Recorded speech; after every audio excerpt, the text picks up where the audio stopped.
என்னுடைய துதிக்கையில கொடுத்தான். அது வாங்கி கீழே போட்டு காலால மேய்ச்சி அந்த மாலையா? மாலைகளா அற்புத மலர். அத மலர். ஆனா தூர்வாசனுக்கு கோபம் வந்து விட்டது. ஏன் ஒரு கோபம்? நான் ஒரு செடி வாங்கி கொடுத்தேன்னு சரிண்ணா, கோபம் வந்து விட்டது, கோபம் பிறந்து விட்டது. பார்த்தான், நான் படைத்த அற்புத மலரை கீழே போட்டு காலின் மூலமாக யானை மதிக்க வைத்திருக்கிறாயே, உனக்கு செல்வம் இருப்பதால் தானே இப்படி செய்தாய், உன் செல்வங்கள் அத்தனையும் ஆழ்கடலே வரைய கடவுள் என்று சாபத்தை கொடுத்து விட்டான். செல்லலாம் ஆழ்கடலை மறந்துட்டு காமதேனு, கற்பக விருட்சம், ஐராவதம், சங்கு நதி, பசும நதி, பூச்சக்கர குடை, வெள்ளை யானை, கற்பக அருவி அத்தனையும் போய் ஆழ்கடல்ல மறைஞ்சிருந்தார். அப்படி மறைந்ததோ வெறுமன வெற்றியா நிற்கிறார் இந்திரன். இந்த வசலா இதனால அதை பார்த்து அப்படி ஆழ்கடல்ல மறைந்ததும் பார்த்தால் ஒரு நாள் என்னடாச்சு உடனே சென்றான். சென்று தேவன் மும்மூர்த்தி தேவனுடைய முறைவிட்டான். அவர்கள் எல்லோரும் ஒன்று சேர்ந்து அரக்கனை வந்து சேர்த்து மந்திரகிரி மலையை மத்தாகவும் வாசி என்று சொல்லக்கூடிய பெண்பான்மையை அணைக்கையிலாகவும் பார்க்கடல் வைத்த ததிமகன் செய்தார். பார்க்கடலை ததிமகன் என்றால் தெரியுதா? ததிமகன் என்றால் கடைவதற்கு ததிமகன் என்று சொல்வார்கள். அப்படி ததிமகன் செய்யும் போது அந்த ஐஸ்வர்யங்கள் தோன்றுகிறது.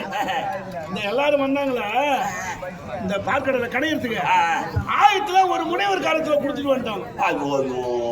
ஏன்னா அவர் வச்சிருக்கிட்டா நம்ம வந்து அப்புறம் வாங்கிக்கலாம். அந்த முனிவன் யாகத்தில் இருக்கும் போது யாராவது எடுத்துக்கொள்ள போறாங்கன்னு அதை எடுத்து விளங்கி விட்டாங்க. தசை என்று சொல்லக்கூடிய முனிவன் இந்த மாதிரி அது ஓணுமா? அதுங்களுக்கு கிடைக்காத தைக்க முடியாது. அந்த நாட்டுக்கு போர் போட்டுக்கிறாங்க. போர் போடலவா ஆதரவு வர்றாங்க. சண்டனா வராது. வரத்துக்கு ஒரு வருஷம் அவன் துணி வரத்துக்கு. அப்படி அந்த அத்தனை பேர் ஆயுதத்தை அந்த முனிவர்கள் கொடுத்தாங்களே, அவர் எடுத்து முழுகிட்டார். முழுகனுக்கும் அந்த பார்க்கடலை ததிமகன் செய்து வெளியே திரும்பும் போது அந்த ஆயுதத்தை கேட்டாங்க. ஆயுதத்தை கேட்கும் போது நான் அனைத்தையும் எடுத்து விளங்கிவிட்டேன். இந்த ஆயுதங்கள் அத்தனை கிடையாது. வேண்டுமென்றால் என் சிரத்தை எடுத்து என் முதுகெலும்பை ஆயுதமாக எடுத்துக்கொள்ளும். அப்படிப்பட்ட முதுகெலும்பு தான் இவங்க நேரத்துல கொடுத்தாங்க. வச்சிர ஆயுதம் இல்லை. நானே துணி அயன் பாக்ஸ் ஒரு ஜாக்கெட் போடுறாங்க. நீங்க வச்சிச்சு கிடக்குது துணி ஜாக்கெட் தான் மடிக்கலாம். இதை தேய்ச்சா என்ன ஆகணும் எங்களுக்கு தெரியும்டா. இது அயன் பாக்ஸ் போட்டு தேய்ச்சினா அயன் பாக்ஸ்ல ஒட்டிக்கும். அது மட்டும் கிடையாது.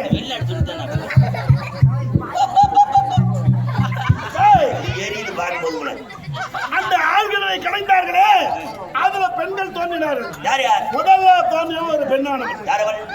அவள்தான் என்னுடைய மனைவி இந்திராணி. முதல் தோன்றியவள் இந்திராணி இந்திரனுக்கு கொடுத்து விட்டார்கள். அது ஐஸ்வர்யங்கள் தோன்றியதை இவன் கருத்திலே கொடுத்துட்டாங்க. பிறகு இரண்டாவது ஒரு பெண்ணானவள் தோன்றினாள். அவதான் அகலிகை என்று சொல்ல அந்த அகலிகை என்று சொல்லக்கூடிய பெண்ணானவளை கௌதம முனிவருக்கு கொடுத்தார்கள். கௌதம முனிவருக்கு கொடுக்கும் போது இவனுக்கு கோபம் பிறந்து விட்டது. அந்த பொண்ணு எனக்கா கொடுக்கலாம்? பெண்ணாசை பீடித்தவன், பேராசை பெண்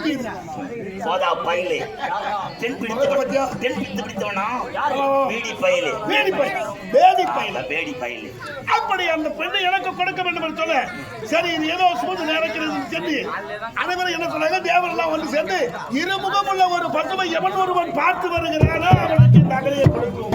இருமுகம் ஒரு பசுக்கு தலை யார் காட்டுறானோ அவனுக்கு தான் அந்த பெண்ணு அப்படி போட்டி வச்சுட்டாங்க. பிரம்மனின் படைப்பிலே இருமுகம் உள்ள பசு கிடையாது. ஆமாங்க. ஆனால் பூலோகத்திலே ஒரு பசுவானதுக்கு இருமுகம் இருக்கிறது என்று நாரதன் சொன்னான். யாரு? நாரதன். என்ன நாரதர்? நாரத மகமுனி உண்டா? என்ன நாரதர்? நாரதன் தெரியாதா? தெரியாதுங்க. நம்ம நாரதன் தெரியாது. என்ன நாரதர்? தும்பூர் நாரதரா? தும்பூர் அவரு? ஆமா. தும்பூர் நாரதரா? தும்பூர் நாரதரா? தும்பூரா? டேய் தும்பூர் நாரதர்.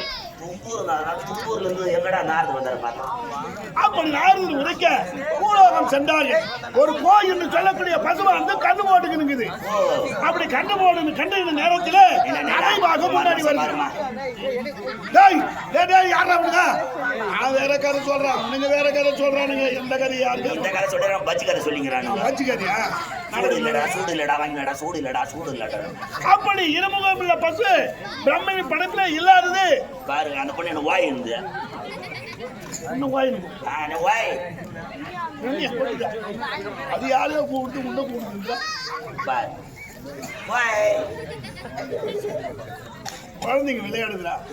அப்படி இருமுகல்ல பசு கோவானது கண்டு கொண்டிருக்கிறது. அந்த இடத்தை எடுத்து போயது பாரு, இதான் இருமுகல்ல பசு என்று சொல்ல இருமுகமுள்ள பசுவை காட்டியதும் தாவதமுனிக்கு பொண்ணை கொடுத்துட்டாங்க. எனக்கு தெரியாது அவங்க அம்மா